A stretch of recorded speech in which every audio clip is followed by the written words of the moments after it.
Learn Excel from Mr. Excel Podcast, episode 2257. Fill text in the subtotal rows.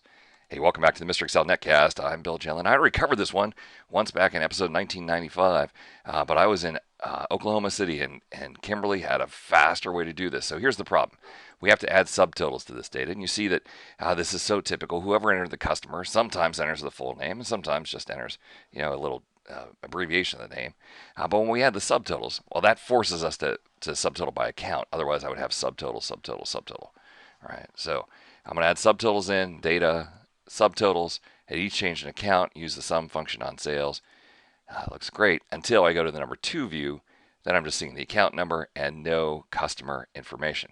All right, so episode 1995 shows a hard way to do this.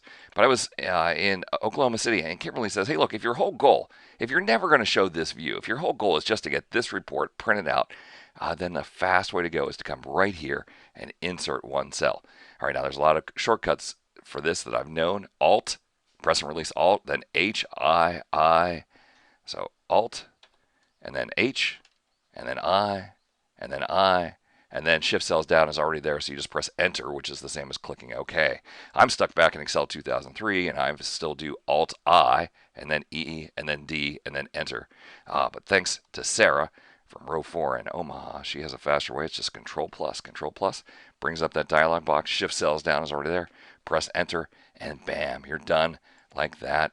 And it looks beautiful. So thanks to Kimberly and Sarah for those awesome ideas.